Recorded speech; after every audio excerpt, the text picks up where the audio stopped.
கிறிஸ்துவுக்குள் மிகவும் பிரியமானவர்களே, இயேசு கிறிஸ்துவின் நாமத்தில் உங்கள் யாவரையும் அன்போடு கூட நான் வாழ்த்துகிறேன். இந்த நாளிலும் தேவன் நம்மோடு கூட இடைப்படுகின்ற வார்த்தை மார்க்கு 1:17. இயேசு அவர்களை நோக்கி, என் பின்னே வாருங்கள், உங்களை மனுஷரை பிடிக்கிறவர்களாக்குவேன் என்றார். இந்த வார்த்தையின் மூலம் தேவன் இன்றைக்கு பலரோடு கூட தீர்க்க தரிசனமாக இடைப்பட விரும்புகிறார். ஒருவேளை உங்க வாழ்க்கையை குறித்து தேவன் என்ன சித்த வைத்திருக்கிறார், என்ன திட்ட வைத்திருக்கிறார், நான் யாருக்கும் உபயோகம் இல்லாமல் இருக்கிறேனே அப்படியெல்லாம் சொல்லி நீங்க நினைத்து கொண்டிருக்கலாம். ஆனால் உங்களை பார்த்துத்தான் இந்த வார்த்தை கடந்து வருகிறது. அவர் உங்களை மனுஷரை பிடிக்கிறவர்களாய் மாற்றப் போகிறாரா? நீங்க இதுல செய்ய வேண்டியது ஒண்ணுமே இல்லை. அவர் உங்களை மாற்றப் போகிறார். அது ஆங்கிலத்துல ரொம்ப அழகா இருக்கு. Jesus said to them, "Come and follow me, and I will transform you into men who catch people instead of fish." அப்போ இது அங்கே அந்திரேயாவையும் பேதுருவையும் பார்த்து ஆண்டவர் ஊழியத்திற்கு அழைக்கும் போது சொன்ன வார்த்தையாய் இது காணப்படுகிறது. இதே சம்பவம் லூக்கா 5 நம்ம பார்க்கும் போதும் அங்கே அவங்க திரளான முழுவதும் அவங்க வலையை போட்டு பார்க்கறாங்க, மீன் ஒன்றும் அகப்படலை. அப்போ அவங்க இயேசு சொன்னபடி அவங்க வலையை போடும்போது அங்கே வலை கிழியத்தக்கதாக அங்கே மீன்களை பிடிக்கிறாங்க. அதனால அங்கே இருந்த யாவருக்கும் மிகுந்த பிரமிப்பு உண்டாகுது. சீமோனுக்கு கூட்டாளிகளான யாக்கோபும் யோவானும் அப்படியே பிரமிக்கிறாங்க.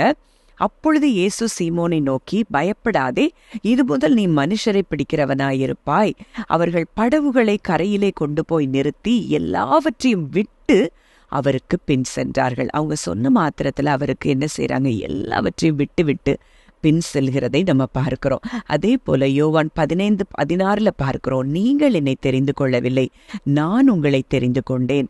நீங்கள் என் நாமத்தினாலே பிதாவை கேட்டுக்கொள்வது எதுவோ அதை அவர் உங்களுக்கு கொடுக்கத்தக்கதாக நீங்கள் போய் கனி கொடுக்கும்படிக்கும் உங்கள் கனி நிலைத்திருக்கும் படிக்கும் நான் உங்களை ஏற்படுத்தினேன். ஆண்டவர் சொல்றாரு, இன்றைக்கு உங்களை பார்த்துதான் சொல்றாரு. நீங்க அவரை தெரிந்தெடுக்கல. அவர் தெரிந்தெடுத்ததுனால நீங்க இன்றைக்கு நீங்க இயேசுவை தெரிந்தெடுத்ததுனால நீங்க அவர் பின்னாடி போகல. அவர் உங்களை தெரிந்து கொண்டபடியினால இன்றைக்கு அவரை நீங்கள் பின்பற்றி கொண்டிருக்கிறீர்கள் என்பதை அறிந்து கொள்ள வேண்டும். எவ்வளவு பெரிய பாக்கியம்! இந்த உலகத்தை படைத்தவர் நம்மை தேடி வந்து நம்மை தெரிந்து கொண்டிருக்கிறார் என்பதை நாம் அறிந்து கொண்டோமானால், அவருடைய அன்பை குறித்து நம்ம அறிந்திருப்போமானால் ஒரு சூழ்நிலையிலும் நம்ம கலங்க தேவையில்லை. அடுத்ததா இந்த வார்த்தையில இது ஆங்கிலத்துல மிகவும் அழகாய் சொல்லப்பட்டிருக்கிறது. And your fruit will last, because whatever you ask of my Father for my sake he will give it to you. அப்போ அவருக்கு கனி கொடுக்கும்படி நீங்க என்ன கேட்டாலும் அதை அவர் உங்களுக்கு தருவாரா? அப்போ ஒருவேளை எனக்குள்ள கனி கொடுக்கிற ஜீவியம் இல்லையே அப்படின்னு சொல்லி நான் என்ன ஊழியம் செய்ய முடியும், தேவனுக்காக நான் என்ன செய்ய முடியும்னு சொல்லி நீங்க நினைக்கலாம். ஆண்டவர் சொல்றாரு, எனக்கு கனி கொடுக்கும்படி நீ என் பிதாவினிடத்துல என்ன கேட்டாலும் அதை அவர் தருவார் அப்படின்னு சொல்லி இங்க இயேசு கிறிஸ்து ஒரு வாக்கு தத்தத்தை நமக்கு கொடுக்கிறார். அப்போ இன்றைக்கு உங்க வாழ்க்கையை நீங்க பார்க்க வேண்டாம், நீங்க போற சூழ்நிலைகளை பார்க்க வேண்டாம். எதையும் மாற்ற அவரால் முடியும். உங்களை கனி கொடுக்கிறவர்களாய் மாற்ற அவரால் முடியும். அவர்கிட்ட நம்ம வேண்டிக் கொண்டா போதும், நம்மை முற்றிலுமாய் அவரை போல சாயலுக்கு நம்மை மாற்றுவார் அப்படிங்கிறத நம்ம அறிந்து கொள்ளலாம். அங்கே சீஷர்கள் அங்கே இயேசு பரத்துக்கு ஏறும்போது அங்க சொல்லுகிற ஒரு காரியம் மத்தேயு 28:18-19 பார்க்கிறோம். அப்பொழுது இயேசு சமீபத்தில் வந்து அவர்களை நோக்கி, வானத்திலும் பூமியிலும் சகல அதிகாரமும் எனக்கு கொடுக்கப்பட்டிருக்கிறது. ஆகையால் நீங்கள் புறப்பட்டு போய் சகல ஜாதிகளையும் சீஷராக்கி பிதா குமாரன் பரிசுத்த ஆவியினால் நாமத்தினாலே அவர்களுக்கு ஞானஸ்நானம் கொடுத்து அப்படின்னு சொல்லி அங்கே இயேசு கிறிஸ்து சொல்லுகிறதை நம்ம பார்க்கிறோம். அப்போ இன்றைக்கு சகல அதிகாரமும் இன்றைக்கு கொடுக்கப்பட்டிருக்கிற அந்த கிறிஸ்து இன்றைக்கு நமக்குள்ளே இருக்கிறபடியினால நம்ம சகல ஜாதிகளையும் சீஷராக்குகிறது தான் நம்ம வேலை. அதனால தான் ஏசாயா 60 தேவன் சொல்லுகிற வார்த்தை, எழும்பி பிரகாசி, உன் ஒளி வந்தது, கர்த்தருடைய மகிமை உன் மேல் உதித்தது. அப்போ இப்படி எழும்பி பிரகாசிக்கும் போது அங்கே என்னெல்லாம் ஆசீர்வாதங்கள் இருக்கிறது அப்படின்னு சொல்லி அந்த அதிகாரத்துல நம்ம தியானிக்கும் போது மிகவும் ஆச்சரியமான காரியங்கள் அங்க சொல்லப்பட்டிருக்குது. நீங்க விசுவாசிப்பீர்களானால், உண்மையா இயேசுவை பின்பற்றி அவருக்காக நீங்க ஊழியம் செய்வீர்களானால் இத்தனை ஆசீர்வாதங்களையும் உங்களை பின்தொடர்ந்து வரும் என்பதை நீங்கள் அறிந்து கொள்ள வேண்டும்.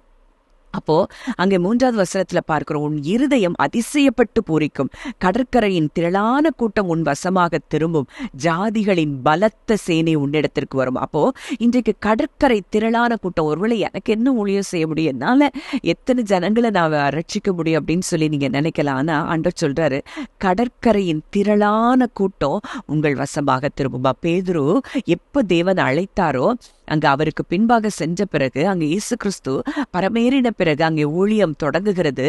அங்கே பேதுரு, படிக்காத பேதுரு, படிப்பறிவில்லாத அந்த பேதுரு பிரசங்கிக்கும் போது ஆயிரமாய் ஜனங்கள் ரட்சிக்கப்பட்டார்கள், அவருக்கு சீஷர்களாய் மாற்றப்பட்டார்கள். அப்போ இன்றைக்கு அவர் வாக்கு கொடுத்திருக்கிறார் என்றால் அப்படிப்பட்ட கடற்கரை திரளத்தனையான கூட்டம் உங்களிடத்திற்கு வந்து சேரும். அடுத்ததா அங்க சில ஆசீர்வாதங்கள் சொல்லப்பட்டிருக்கிறதை நான் வேகமாக சொல்லுகிறேன். அங்க உன்னை ஒடுக்கினவர்கள் பிள்ளைகள்லாம் வந்து உங்களை சொல்லுவாங்களா, நீ கர்த்தருடைய நகரம், இஸ்ரவேலின் பரிசுத்தருடைய சீயோன் அப்படின்னு சொல்லுவாங்க. நீ ஒருவேளை நீங்க நெகிழப்பட்டதா, கைவிடப்பட்டதா, ஒருவரும் கடந்து நடவாத வாழ்க்கை தான் உங்களுக்கு இருக்கலாம். ஆண்டவர் சொல்றாரு, நித்திய மாட்சிமை தலைமுறைக்கும் மகிழ்ச்சியாக உங்களை வைப்பேன். யாருக்கு இந்த பாக்கியம்? அவருக்காக எழும்பி பிரகாசிக்கிற மக்களுக்கு. அடுத்ததா, கொடுமை உங்க தேசத்துல இருக்காதா, அழிவும் நாசமும் உன் எல்லைகள் எங்கிலும் கேட்கப்பட மாட்டாது, உன் மதில்களை ரட்சிப்பென்றும் உன் வாசல்களை துதி என்றும் சொல்லுவாய். அடுத்தது, உன் சூரியன் இனி அஸ்தமிப்பதில்லை, சந்திரன் மறைவதில்லை, கர்த்தரே உனக்கு நித்திய வெளிச்சமாயிருப்பார், உன் துக்க நாட்கள் முடிந்து போகும், உன் ஜனங்கள் யாவரும் நீதிமான்களும், என்றைக்கும் பூமியை சுதந்தரிக்கும் குடிகளும், நான் நட்ட கிளைகளும், நான் மகிமைப்படும்படி என் கரங்களின் கிரியைகளுமாயிருப்பார்கள். சின்னவன் 1000 சிறியவன் பலத்த ஜாதியும் ஆவான், கர்த்தராகிய நான் ஏற்ற காலத்திலே இதை தீவிரமாய் நடப்பிப்பேன் என்று சொல்லி இன்றைக்கு அவருக்காக எழும்பி பிரகாசிக்கிற மக்களுக்கு, அவருடைய மகிமை நம்ம உதித்திருக்கிற மக்களுக்கு சொல்லப்பட்ட ஆசீர்வாதங்களாய் இத்தனை ஆசீர்வாதங்கள் அந்த ஏசாயா 60 சொல்லப்பட்டிருக்கிறதை காண்கிறோம். அப்ப இன்றைக்கு உங்க எல்லைகள்ல அங்க என்ன கிடையாது, கொடுமை கிடையாது, அழிவும் நாசமும் கிடையாது. உங்கள் மதில்களெல்லாம் ரட்சிப்பு, உங்கள் வாசல்களெல்லாம் துதியாகத்தான் இருக்கும். நீங்க ஒருவேளை கைவிடப்பட்டதை போன்று இருந்தாலும், ஆனா இனி உங்களுக்கு தலைமுறையாய் மகிழ்ச்சி தான் தேவன் வைக்கிறார். உங்களை உயர்த்தி அழகு பார்த்து அவர் அதில் சந்தோஷப்பட விரும்புகிற ஒரு நல்ல தகப்பனாய் இருக்கிறார் என்பதை நம்ம அறிந்து கொண்டோமானால் நிச்சயமாய் நம்ம அவருக்காக எழுந்து பிரகாசிப்போம், சகல ஜாதிகளையும் சீஷராக்குவோம். இந்த உலகத்தை தேவனுக்காக நாம் திருப்புகிற பணியில நம் தேவன் நம்மை தெரிந்தெடுக்கிற அந்த பணியை நாம் நிச்சயமாய் செவ்வையாய் செய்து 1000 கோடிக்கணக்கான மக்களை அவர் பக்கத்தில் நம்ம திருப்புகிறதற்கு தேவன் உண்மையுள்ளவராய் இருக்கிறார். ஜெபிக்கலாம். நல்ல தகப்பனே, நன்றியோடு உம்மை துதிக்கிறோம், ஸ்தோத்தரிக்கிறோம். அப்பா, இந்த நாளிலும் எங்களோடு இடைப்பட்ட வார்த்தையின்படி சிலரோடு நீர் தீர்க்க தரிசனமாக பேசியிருக்கிறீர் என்பதை நான் அறிந்திருக்கிறேன் கர்த்தாவே. அப்பா, மனுஷர்களை பிடிக்கிறவர்களாய் நீர் மாற்றுகிற கிருபைக்காய், கனி கொடுக்கிற வாழ்க்கைக்கு நேராய் நீர் திருப்புகிறதற்காய் நன்றி செலுத்துகிறோம். எழும்பி பிரகாசிக்கிற காலம் வந்ததற்காய் நன்றி செலுத்துகிறோம். அந்த அத்தனை ஆசீர்வாதங்களும் இன்றைக்கு உமக்காக பிரகாசிக்கிற மக்களுக்கு அது சுதந்திரமாகிறபடியினால் நன்றி செலுத்துகிறோம். இயேசுவின் மூலம் கேட்கிறோம், ஜீவனுள்ள நல்ல பிதாவே, ஆமேன்.